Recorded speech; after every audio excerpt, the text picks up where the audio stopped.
Mbamba a ouvertement accusé l'hôpital La Quintini d'être l'un des responsables de ce décès. Faisons le point dans ce reportage signé Dallas Diana, Fabrice Elou. C'est désormais un climat de tension entre le barreau du Cameroun et l'hôpital La Quintini de Douala.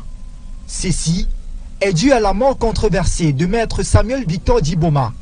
Selon le bâtonnier maître Erimba, son collègue est décédé du fait de l'exigence d'une contrepartie financière comme préalable au déclenchement de la procédure de prise en charge. Notre confrère a été poignardé et qui démontre que la situation sécurité ici à Douala est vraiment préoccupante. Après l'insécurité ambiante à l'hôpital, c'est pire. C'est la raison pour laquelle le barreau et moi avons décidé de venir à Douala. Parce que la façon dont notre confrère a été traité montre le niveau de laxisme dans le service de santé. Notre collègue a été poignardé, puis amené de toute urgence à l'hôpital à Quintini. Pendant plus de 30 minutes, on n'a pas pu prendre soin de lui. Ils ont demandé qu'il fallait payer un certain nombre de factures. Mais l'argent en leur possession n'était pas suffisant.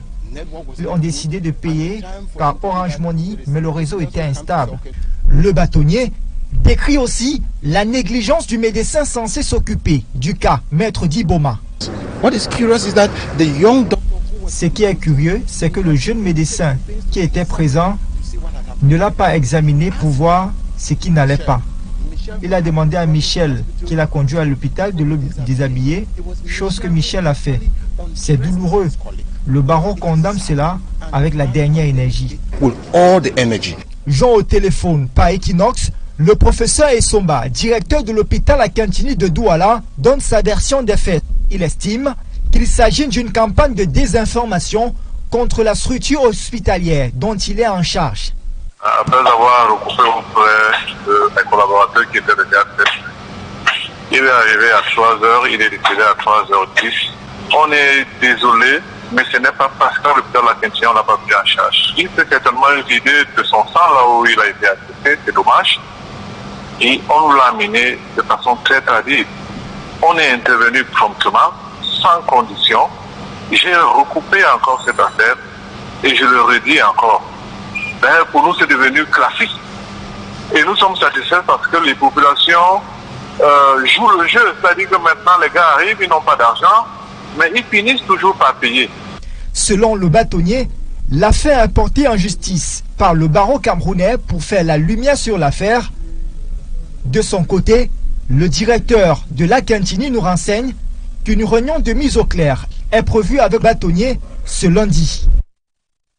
À présent, la deuxième partie de votre journal en langue anglaise avec Formi Armstrong Sanda. Once more, good evening, Formi Armstrong Sanda. Plus, good evening to you, Christine Babanda. Ladies and gentlemen, good evening. Thanks for staying with us in the second segment. As you got there, in the French language, the death of barrister Victor Diboma has triggered a war of words between the Douala La Quintini Hospital and the Cameroon Bar, while the director of the Douala La Quintini Hospital says that the barrister was properly taken care of by medical staff on duty on the day he was stabbed by suspected killers in the city of Douala. The bâtonnier, speaking on behalf of the Cameroon Bar Council, barrister Eric Mbamba, says he died because of medical negligence on the part of the Douala La Quintini Hospital. We have details compiled by Bavila Jonathan in the following report.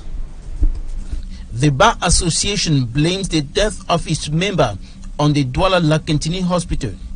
According to the Bar Council, poor treatment contributed to the death of barrister Diboma Victor after he was stabbed by unidentified attackers. More than 30 minutes that he was in the hospital, they did not attend to him. They said they should first of all go and pay some bills. The physical cash that they had was not enough, so they had to pay through Orange Money. Network was not good, and the time for them to do that, there is a nurse who comes to say, okay, no, pay but these 3 drugs. They take the drugs. And what is curious is that the young doctor who was on duty did not even take the pains to examine him to see what had happened to him. Je ne comprends pas pourquoi on s'acharne contre la question. ici. Il est arrivé à 3h, il est décédé à 3h10. But the director of the Lakentini Hospital, Professor Noel Esomba, dismisses that information as false allegations intended to tarnish the image of the health community and Public Health Minister Dr. Manauda Malachi's Health Humanization Initiative. Donc, ça ne sert à rien de vouloir jeter l'opprobre sur la Lakentini. Quand on arrive à l'hôpital Lakentini aujourd'hui. When you come to the Lakentini Hospital today, you are not compelled to pay anything before treatment. We are sorry that he died, but he did not die because no one attended to him. We took care of him promptly, without conditions. On est intervenu promptement, sans condition. Bar Council President Barrister Mba Eric has said the institution under his leadership has facts to disprove the Lakentini Hospital Director, Professor Noel Esomba. What happened was a clear case of negligence, and we are going to prove it when the time comes. The Batournese representative immediately seized the competent authorities. He wrote a complaint to the police under the auspices of the legal department. Investigations are going on. On the sidelines of a ceremony to pay tribute to late barrister Joseph Samnik at the Littoral Court of Appeal in Douala Saturday, Barrister Mba Eric told Equinoxe Television that the bar will unveil other details on the death of Barrister Diboma Victor after police investigations. And Barrister Mba Eric Batuni in Cameroon at the same time expressed concerns on what he qualified as rising insecurity in the city of Douala. He said that the killing of Barrister Diboma Victor speaks volume of the high rate of insecurity in Cameroon's economic capital city, Douala. Barrister Mba Eric Batuni at the same time expressed worries about the fact that insecurity is penetrating and damaging the country's health system. In the following extract, you shall listen to some details expressed by Batoni Mba Eric as he was attending the funeral ceremony of Barrister Joseph Samik in the economic capital city. We have at every one moment are always the sentiments of regret that an icon like that with a lot of experience should have at least stayed even longer for us to have more to teach the younger ones. But that is a part of everybody, and our colleague was stabbed. What even gets it more disturbing to us is the fact that after the insecurity, we get to the hospital, it is worse. And that is why the bar, through my leadership, decided to come to Douala. Because the way our colleague was handled in Lakentini Hospital shows the laxity of our health services.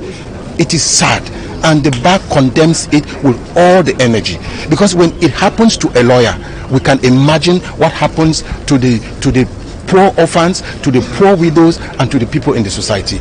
I think enough is enough. We are not going to get into the streets, but we are going to ensure that justice takes its course.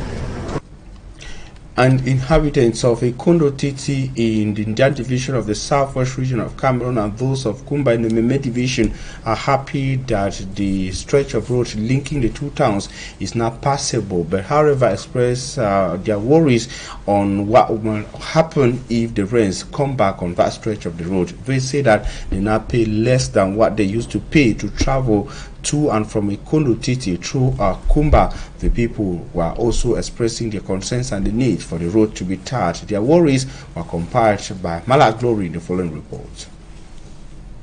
It is a sight of relief for the population of Ikondo Titi and Kumba in the southwest region.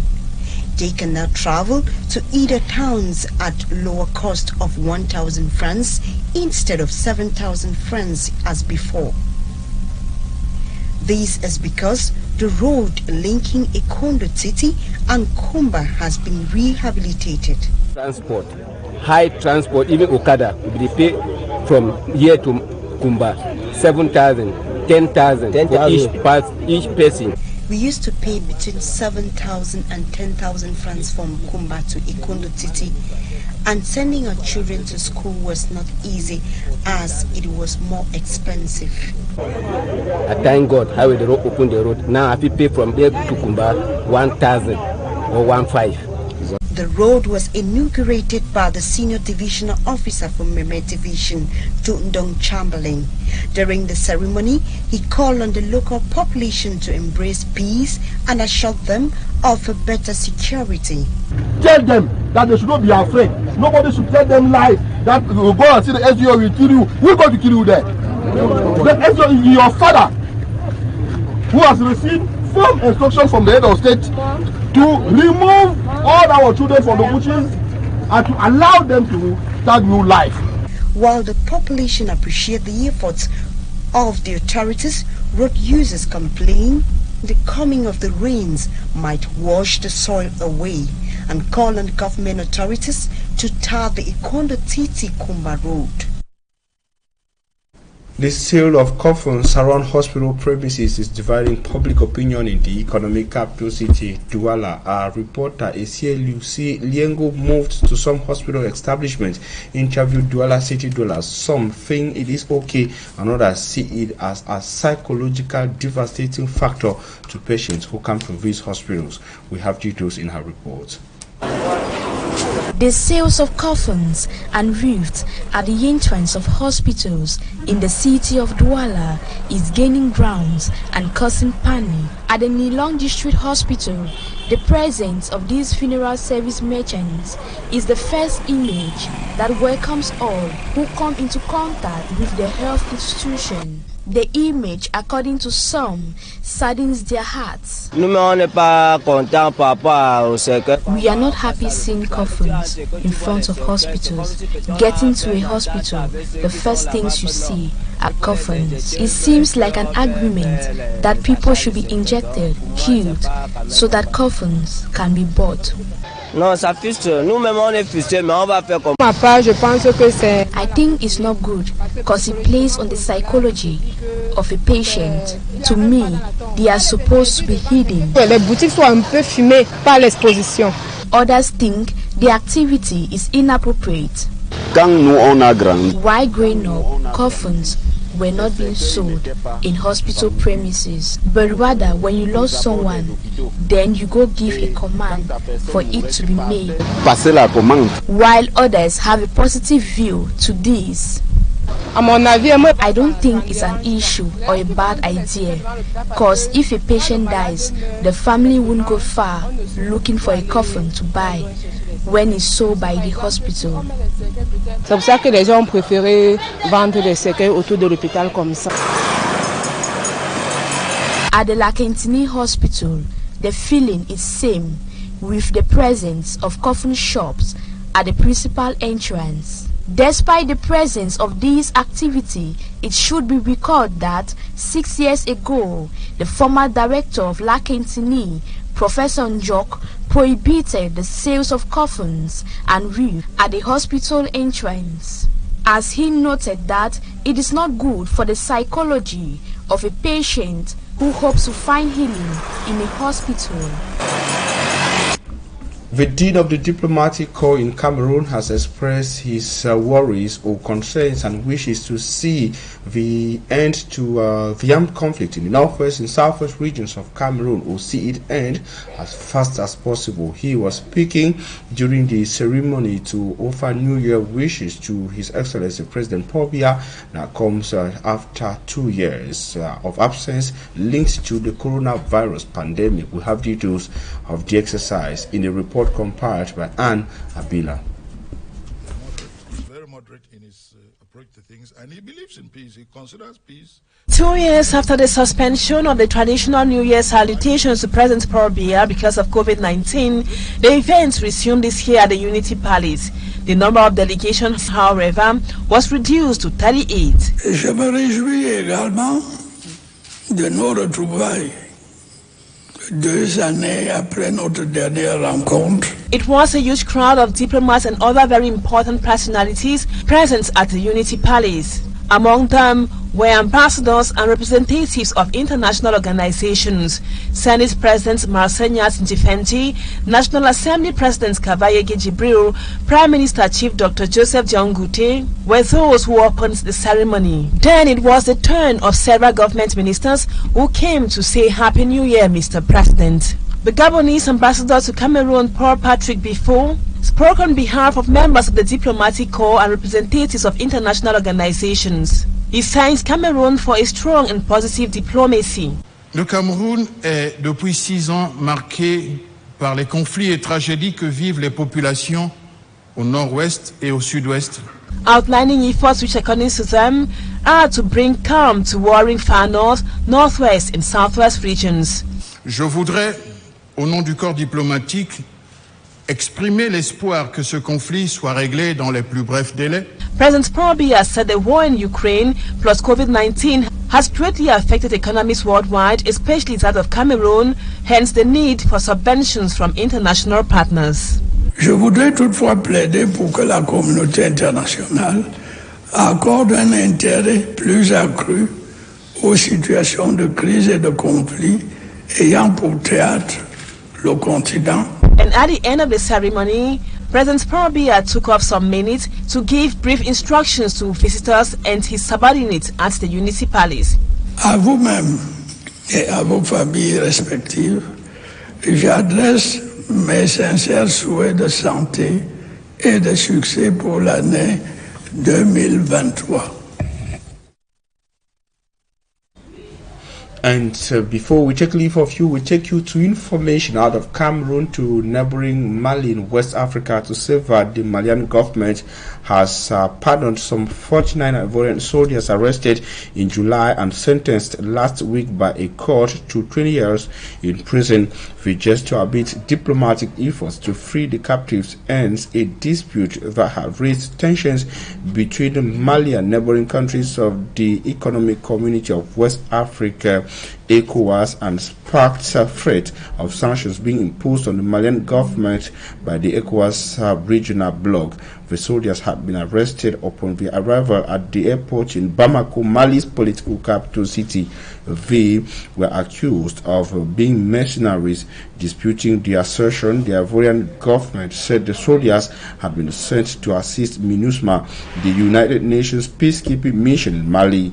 According to the government spokesperson Abdullahi Maiga, the decision of the transitional government of Colonel Assimi Goïta is a symbol of Goïta's affinity for peace, dialogue, and Pan-Africanism.